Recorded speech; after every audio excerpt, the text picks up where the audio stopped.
Hi, David Wigener here. Today is the 11th of December 2017. I bring you a game from the New Zealand Premier Reserve Championships where I was white. The time control was back then 40 moves in 2.5 hours and 16 moves in 1 hour thereafter. This is a Sicilian that I met with, a Sicilian Dragon Yugoslav variation, I believe. This game was played on the 5th of January 1982.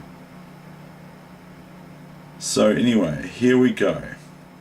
Now my opponent, black, is a little bit out there in their play at the board. They're very, very wild. They're known as a wild player in New Zealand. And this game is purportedly famous. E4, C5. But I will let you be the judge. Knight F3, Knight C6. D4, here we've got the reasonably main lines of the Sicilian. So CD4, Knight E4, da da da, G6. So this is entering into dragon setup territory. Bishop E3, Bishop G7, Knight C3. Behaving myself so far. Bishop C4, still doing the same until this. This move sparked an interesting brainwave in my head.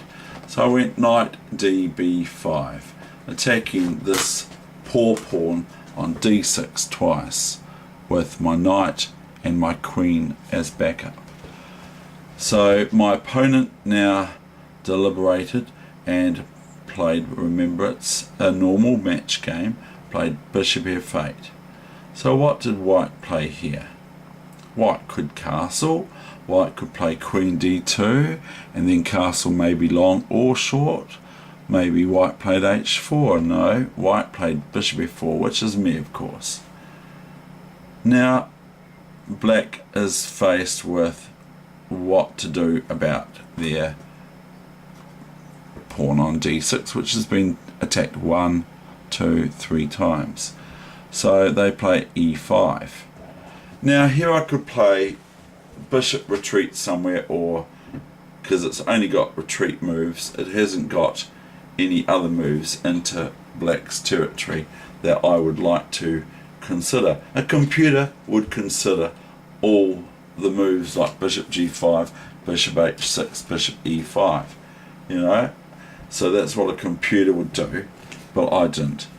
So did I move my bishop on F4 at all, I hear you ask? No, I didn't. I found something that tickled my fancy, was Knight D5. Now this is the time that a group of friends and opponents and all that sort of thing from around New Zealand playing in the New Zealand Championships, and the same one as myself, the reserve, the second 12.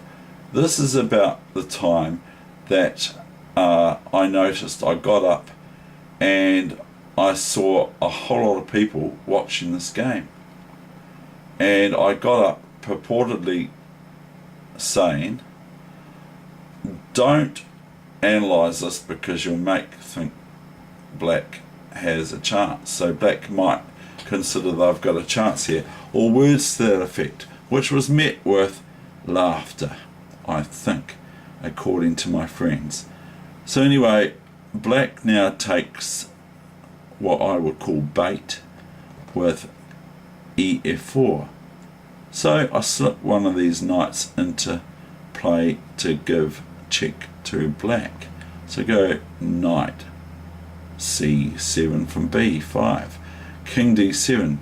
Now some players might play Queen G4 here,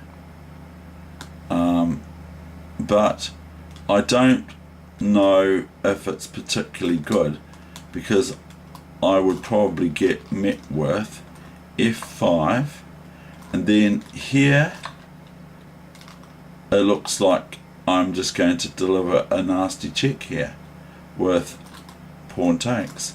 So here black would be able to play knight h6, thwarting my play.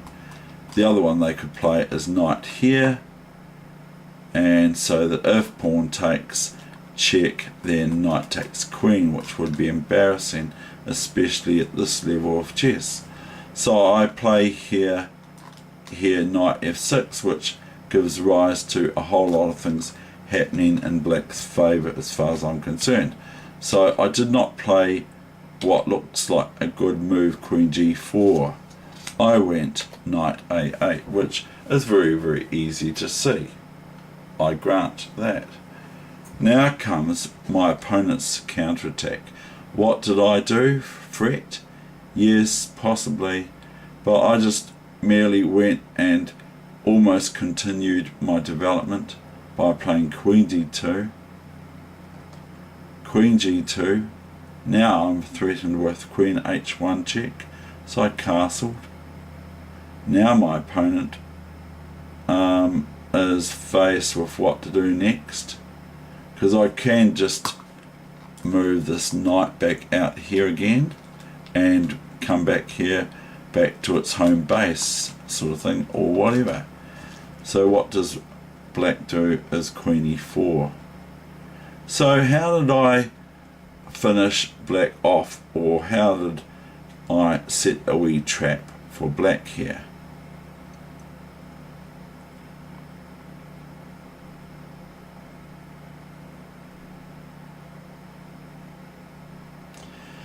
My moves were the following, so if you don't want to see what they were, because black takes the bishop on c4 with their queen, so what had I intended for anyone who wants to see it? It's not worth a fish or a chocolate fish, but it's worth, worth citing it, because these sorts of things come up and play. So I'm just doing the analysis for you now. I go rook h here to e1, to king 1, to the square. Attack the queen takes the bishop. My next move is going to be shown now. Rook h, e1, queen c4. Now anyone who sees this is good, or as good as I saw it. So here we go, knight a b6. My opponent resigned here, because here after the only move for black really, after a b6, knight b6, and once the king moves to one of these two squares, can't move here or here or here because of the rook on the e1 square. So once this moves here or whatever, this is a clear positional and aggressive position for white. But after this move, white has to be careful for giving it all away. What would be a bad move for white now, right here? What would be about the worst move in the whole world to play here for white? One, I could take this pawn, okay, because we're defending it with the queen and the rook. Not that bishop d7 is the greatest move, but if I take this, then it all turns topsy-turvy.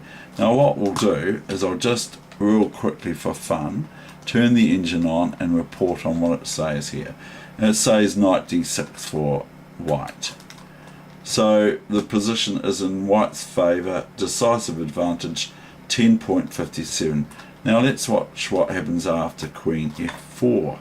It goes in black's favour by minus 60.67. Now we'll just go bishop h6, and now it's minus 58. So there we have it. That's my game for the day. I hope you enjoyed it.